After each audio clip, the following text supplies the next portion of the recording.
Yesterday or the day before, I can't remember, recently over the past few days, about selling books this month in February, and this is only the first half of February, that I bought all the way back in October of 2014, my second month in the business. I had hardly sent in any books at that point. I got these books from a library sale. Between February 4th and February 12th, I have sold 6 books that I purchased or sourced all the way back in October of 2014. Wow. So 16 months ago. Took 16 months for these books to sell. It's interesting to me to see how long certain books take to sell, and also how possibly I was not, well, definitely, but how these books probably fall into the category of not being worth, or that these books I might not or likely would not source today based upon, everything I've learned over the last 17 months of doing this. I sold 6 books this month, from way back in October of 2014. I sold them for a variety of prices. The first book sold for $10.32. Now, the thing to consider also is all of these books I actually repriced, so the prices went down. Some of them significantly. I sold the second book for $19.95, and that was the highest of the bunch. The third one sold for $12.95. The fourth one for $10.95. The fifth one for $13.28. And the sixth one for $9.94. Gross, they sold for $77.39. Amazon paid me, after all the fees, total for all the books, $47.49. Taking into consideration sourcing cost and inbound shipping, sourcing was $5.50 for all 6 books. I'm taking a guess here, but it's probably pretty good. 50 cents a book for inbound shipping, so that's $3, so that's $8.50. And now storage, right? It's a penny to 2 pennies a month. So I'm taking the higher amount and saying 2 pennies a month for 6 books for 16 months is just under $2, $1.92.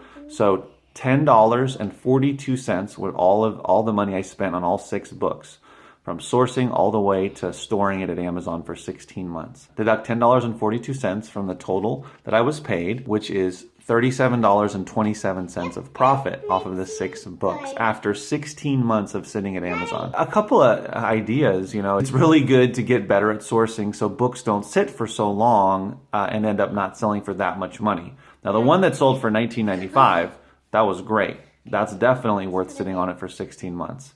I want to sell it for way more than that, if it's going to sit for 16 months, but that's pretty good. Considering that I only paid $1 for it, it sat for, accumulated paid out around 30 cents for storing it, 50 cents to send it in, was paid $14 on it. That's a little over $12 of profit after 16 months, a book that I spent $1 on. So that's definitely worth it. The other one's, a little bit lower, but not too low. I didn't have to drop down to $8 or $7 or $6 or anything like that.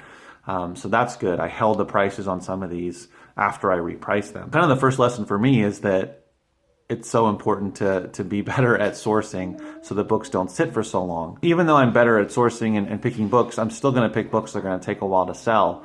It's just you never know for certain. You get better, but it's not a concrete thing.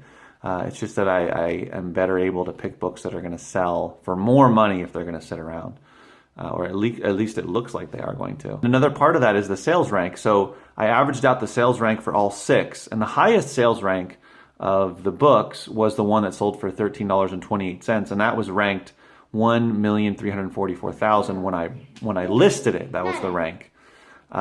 Which is definitely within my parameters and very comfortable for me, but it took 16 months to sell and it sold for $13. But I averaged them out. The average rank was 793,000, which is really low. So that says to me that the rank is definitely not the most important thing. The topic is super important. that pricing is super important, that how many other offers there are, total offers, MF and FBA, how many FBA offers are there.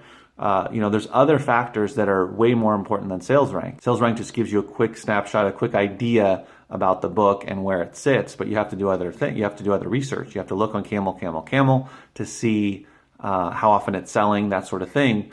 So, even though the average sales rank is great, you might say, oh, I can't believe it took 16 months for those to sell. One of these, the sales rank was 495,000. When I listed it, that seems awesome, but maybe, it didn't sell for months and months later, and then I was the second or third sale after 16 months. I'm not sure. Sometimes it's just you get beat out on the pricing, or there's just not that many sales. And if the sales rank was low, maybe it sold one after it had sat for a year. So, you want to be the next sale. But so sales rank is not always, the most important thing, or is definitely not the most important thing. There's so many other factors. And even though it's a low average sales rank for those 6 items, they still took 16 months, almost a year and a half to sell. And I have others that are still sitting there that I bought back in October. I think I even still have some from September that haven't sold yet. Despite all of that, despite sitting there for 16 months, and being wrong about these books selling quicker and having to drop the prices, I still made a profit of $37 off of the 6 books. So that's about a $6 per book profit, when you average it out. So that's great. That to me, that says that even if I'm wrong on a book and it takes longer than I thought and hoped it would sell, I can still make money off of it. Now, this is, of course, is not always going to be the case. There's going to be books where I'm going to lose money. I did sell a book a few months back that I dropped down to for $3.95 and lost money on it. Not much, but lost some money.